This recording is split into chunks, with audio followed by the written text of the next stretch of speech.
एक बार माँ पार्वती ने नंदी से कहा, नंदी, मैं नहाने अपने महल में जा रही हूँ। जब तक मैं आज्ञा न दूं, किसी को भी महल के अंदर मत आने देना। जो आज्ञा माते।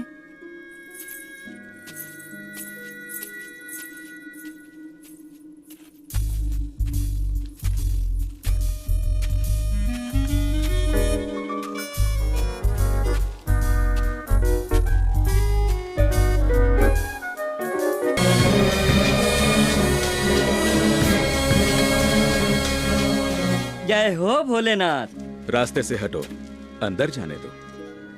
क्षमा करें प्रभु, माँ पार्वती ने कहा है कि किसी को भी अंदर ना आने दें। अरे मूर्ख, ये आदेश औरों के लिए है। मैं तो उनका पति परमेश्वर हूँ। परे हट।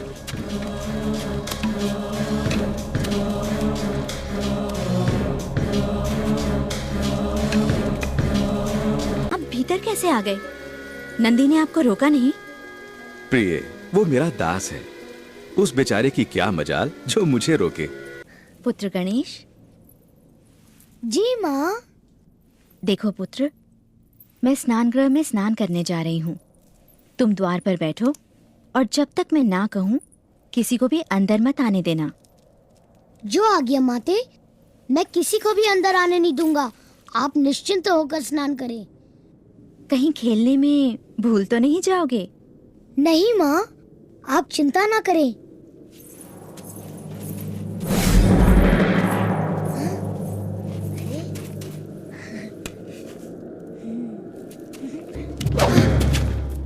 क्षमा करें प्रभु, आप अंदर नहीं जा सकते। नन्हे बालक, तुम कौन हो और मेरा रास्ता क्यों रोक रहे हो? मैं गौरी पुत्र गणेश हूँ और माता के आदेश का पालन कर रहा हूँ। उनका आदेश है कि जब तक वो आज्ञा ना दे, किसी को भी भीतर आने ना दिया जाए। गौरी पुत्र, तब तो यह आदेश मेरे लिए नहीं है, क्योंकि मैं गौरीपति शिव शंकर। द्वार से हट जाओ बालक।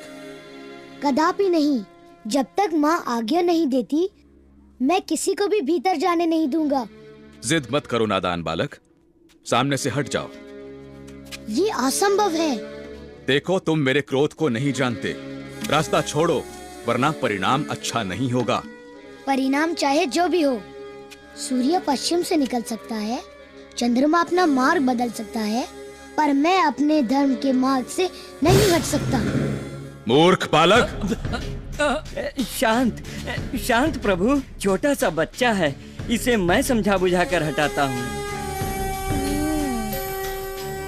समझाने से ना माने तो जबरदस्ती हटा दो।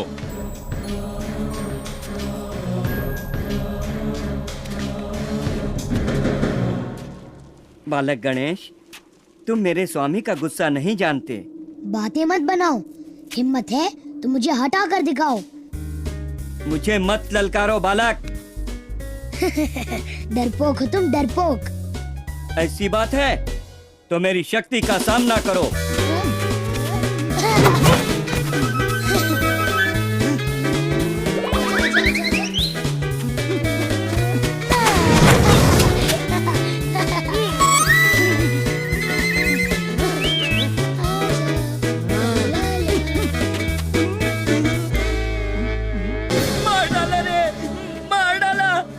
सेनापति गण अपने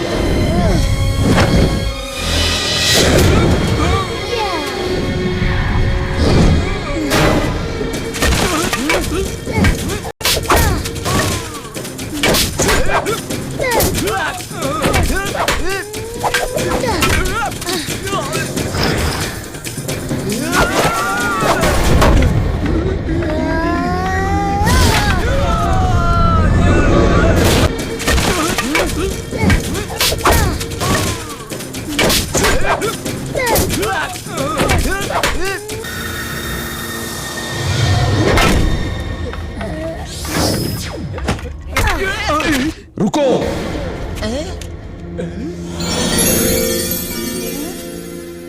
ये क्या मूर्खता है?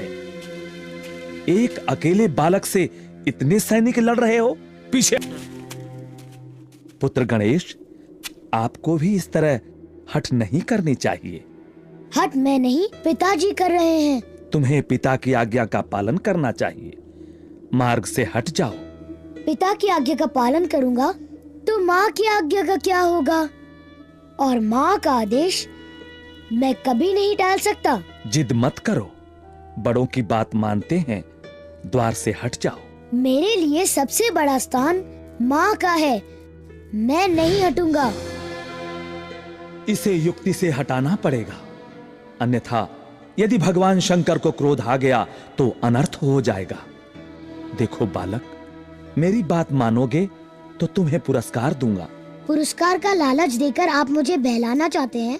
ये आपको शोभा नहीं देता ब्रह्मदेव।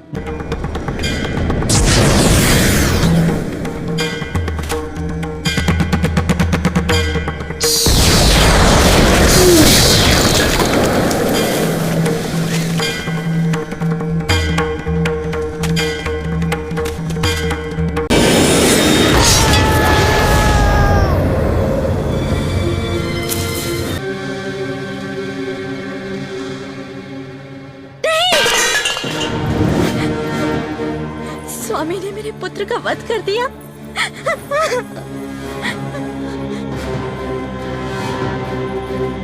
पुत्र गणेश,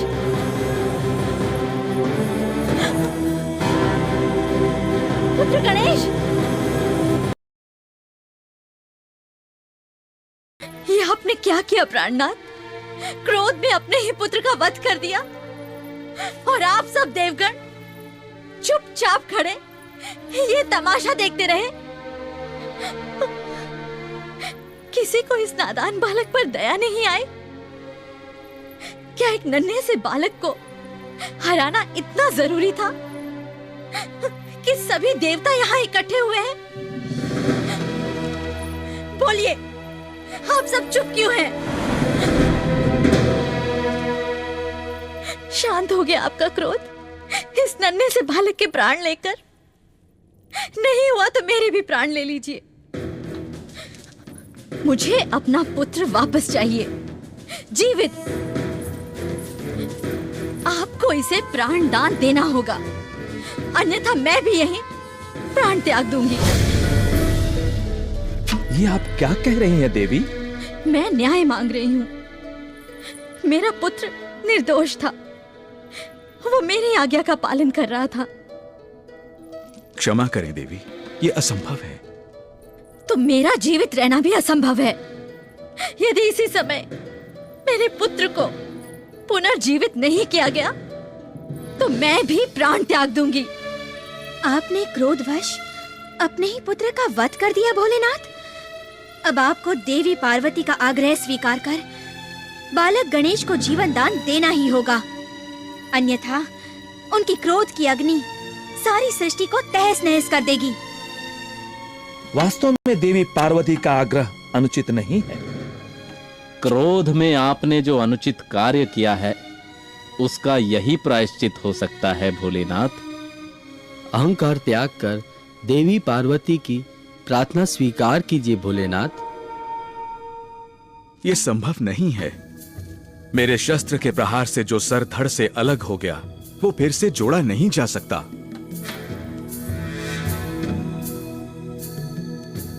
तब तो एक ही उपाय है, किसी और बालक का मस्तक जो आपके शस्त्र से ना काटा गया हो बालक गणेश के धड़ से जोड़ा जा सकता है।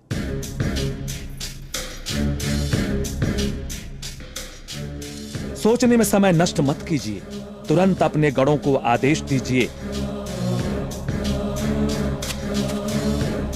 जाओ, किसी ऐसे बालक का सर लेकर आओ जिसका चेहरा उत्तर दिशा में हो और जिसकी मां अपने पुत्र की तरफ पीठ करके सो रही हो। जो आज्ञा प्रभु। देर मत करो, अगर समय निकल गया तो ये कभी जीवित नहीं हो पाएगा। जो आज्ञा। चलो।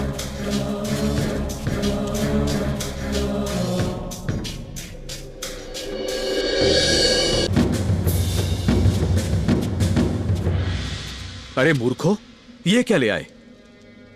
प्रभु, आपने जो आदेश दिया था उसके अनुसार यही एक बालक मिला। हम उसका मस्तक ले आए हैं। गज का मस्तक? सोचने का समय नहीं है भोलेनाथ। इसी मस्तक को जोड़कर बालक गणेश को जीवित करो।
आपने इसे जीवित तो कर दिया प्रभु, परंतु इस रूप में इसे देखकर सब इसका मजाक उड़ाएंगे।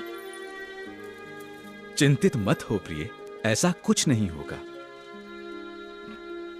मैं इसे वरदान देता हूं कि युगों युगों तक लोग इसकी पूजा करेंगे। ये अद्भुत बालक पृथ्वीवासियों का कल्याण करेगा।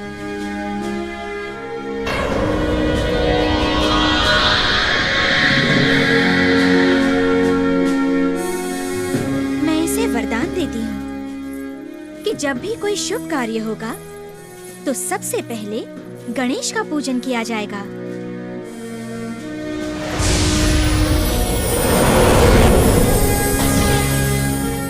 ये बालक विद्या और बुद्धि का दाता होगा। हर मंदिर और घर में इसकी स्थापना की जाएगी।